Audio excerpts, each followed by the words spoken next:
Hello, everyone. Welcome to Boondockduane's RV show. Hope everyone's doing well and is safe. We have a nice, gloomy, pouring rain day here, which I kind of like every so often.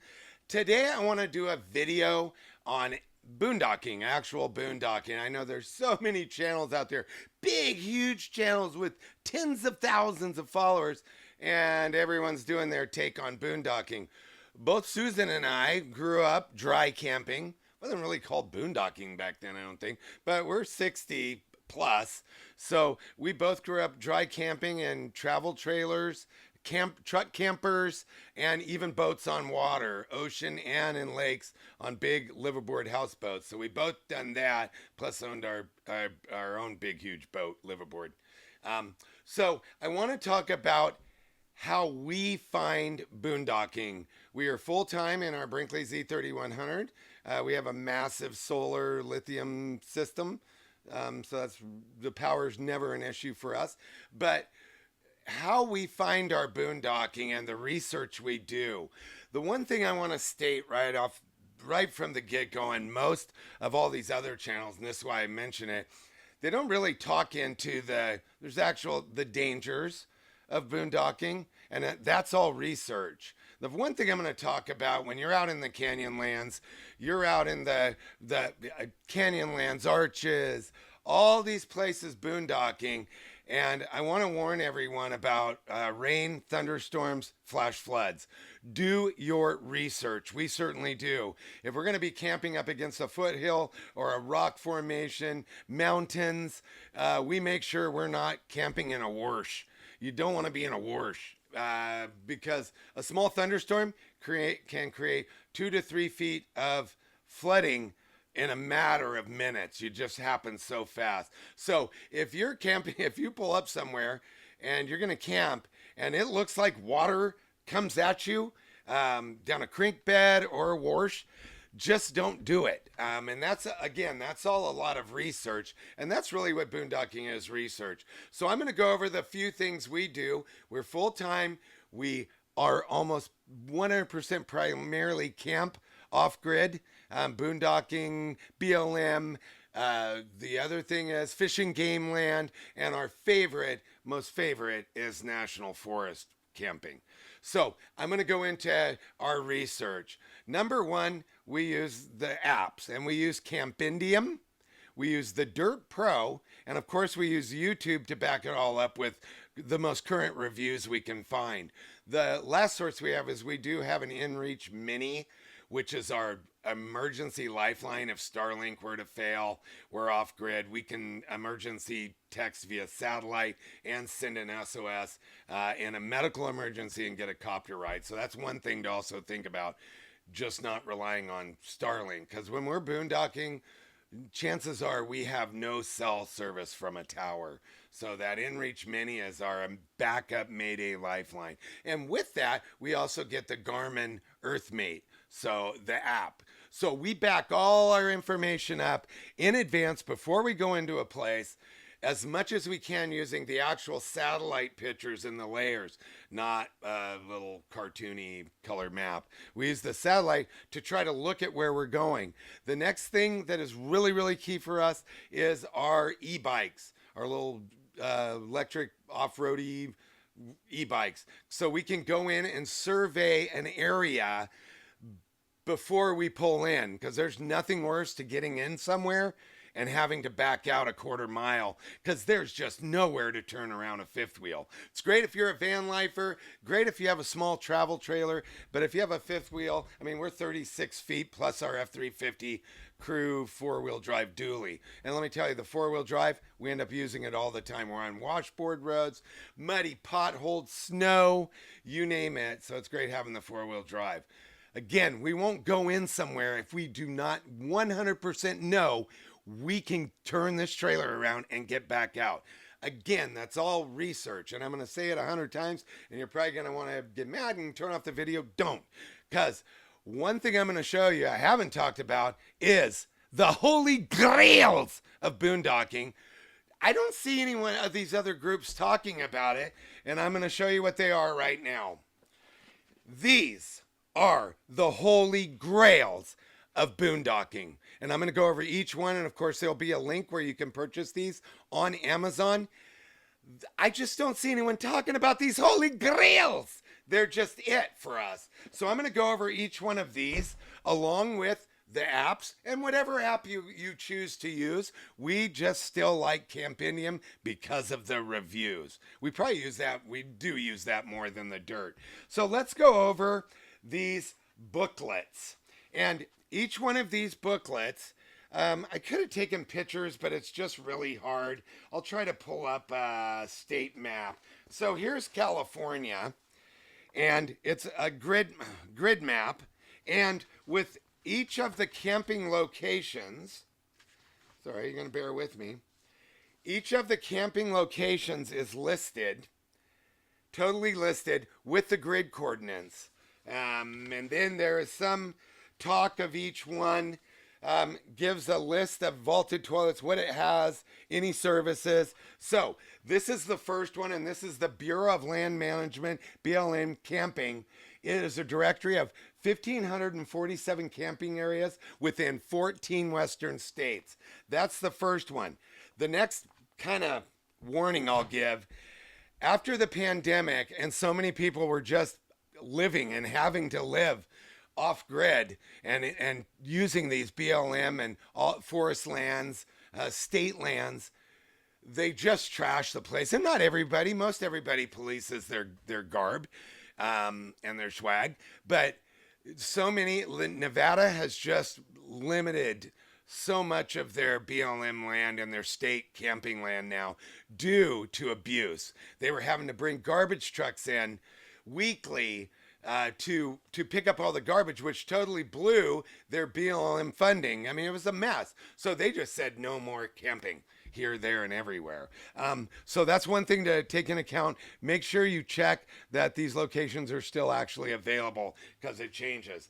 Here is probably the one that is the most beneficial. We didn't buy this one the first go around. This is the National Forest Camping Guide, and this one's a big one. It's a thick one, and this is 3,704 camping areas in 41 states. Again, it shows each state is listed with a map. Here's Florida and the little bit there is in Florida. Just right there. There's only a little tiny bit. Once you go, east of the Rockies, it does get worse. But when we start heading east of the Rockies, that's where we start looking for local parks and state campgrounds wherever we can. But again, this is the National Forest Camping Guide. It's just a game changer to have this.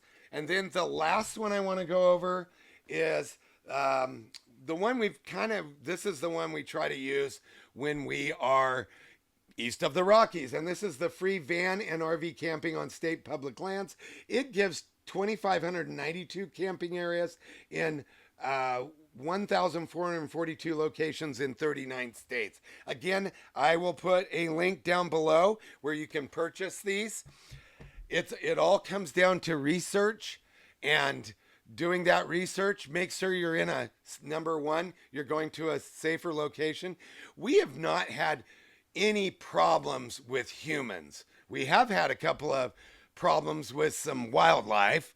We've had bison walk right through our campground. We've had herds of cows walk through our campground. We've had grizzly bear issues.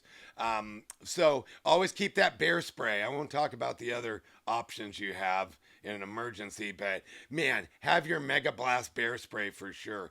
But do your research. I'm being redundant with that on purpose. Do that research. Campendium or the Dyrt or whatever app you use, back that up with YouTube. Campendium we like because of those reviews. YouTube gives you a better visual, and really believe people's reviews. Also, make sure that the location you're going, don't show up at night expecting a location to be open and you get there and the gate's closed. Have your multiple sites ready to go. Also, the best time to check in for boondocking is about 9 a.m. During the week. 9 a.m. on a Monday, we always can pull in a place and find somewhere to stay. And then you can always upgrade later. We don't necessarily get to a BLM spot or a forest road spot and just throw all our stuff out. If there's a chance that someone's going to be moving and we can upgrade, that's when we get just the trailer there, still hooked to the truck, and we go for a ride and see if there's anything better. But we will take the first available when we get there, because we don't like to mess around, and you can always upgrade. The other thing I want to talk about is I'm going to go over the people thing. We've never had an issue with people. We do have Starlink that's running all the time. And we do have security, a couple of Ring cameras. It's uploading to your cloud if anyone does anything. And again, we've had a couple of people knock on doors at times and you think the worst and you're ready. Won't go into that. And it's turned out to be in a medical emergency. In fact, one time before Starlink, had a guy having a major stroke about, I don't know, a quarter mile away from us. His wife came banging on the door. They had no cell service. Help us, help us, help us. I don't even know how to drive this truck. And the Garmin InReach Mini, SOS, we had a helicopter there in a half hour, and the man lived, and we're still friends with those people. So it's all about knowledge. Gain that knowledge, and knowledge and research. The one thing I want to do is I'm going to go over some pictures. I'll do these really quick. Again, Bureau of Land Management camping, National Forest camping, and of course the free van and RV camping on state public lands. And I'll kind of show you, if you don't use there's this Campendium. This happens to be the lower Teton area. Here's one kind of a little better. All of the green sites that show forest, the forest and the trees, that's usually national forest or state forest roads and land. And then here's one. Talk about Colorado. We could spend probably 2 years, basically, spring through fall in Colorado alone. We plan on spending a couple of years of that camping time, available camping time. And then I can show you some of our favorites. This is our old Intech Terra. This is Forest Road 688. It is just south of the south entrance of Grand Canyon National Park. This picture was taken on spring break, and there was no one there. At night, we looked out and we saw some lights. Man, maybe a quarter mile, half mile away. And then we saw some other lights the same, about a quarter, half mile away. So just a prime camping spot. All of these, here's our newer Brinkley. All of these are in the guides. All of these are in Campendium.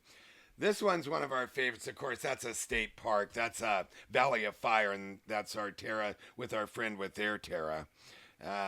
So many places, just so many places that we find for free camping. This is out in the California deserts. Another one out in the California deserts. Here's one of the most famous boondocking spots you can do. That's the wall at Badlands. Another one. There's another one. A great place. Valley of Fire. Spring. This was Thanksgiving Day right here. This photo. One of our favorite places to go for Thanksgiving is Valley of Fire. So great place. A lot of hiking. Totally fun. Totally fun. So again, I'll do my links. Research is everything. If you have any questions, feel free to contact me. You can also find me on my Facebook, Boondockduane's RV Show. Also, Instagram is at Boondockduane's RV Show. Again, if you like my content, please subscribe and like, all that. I'm going to be doing, to help out with the Boondocking, I'm going to be doing a total DIY solar two-part series. I've talked about that in the last couple of videos. I'm going to be working on that, and that is like layman's terms. Anyone can get going with some solar suitcase. Working on that. And then I'm also going to be doing our water system. Our water system includes Seaflow dual accumulators. We use an extra bladder. We have a couple of collapsible water jugs. And we have our 12-volt transfer pump to transfer everything back into our trailer. I'm going to be doing videos on those, so look forward to those. I am going to leave you with a little interlude. I thank you for watching, and I hope be safe and camp on.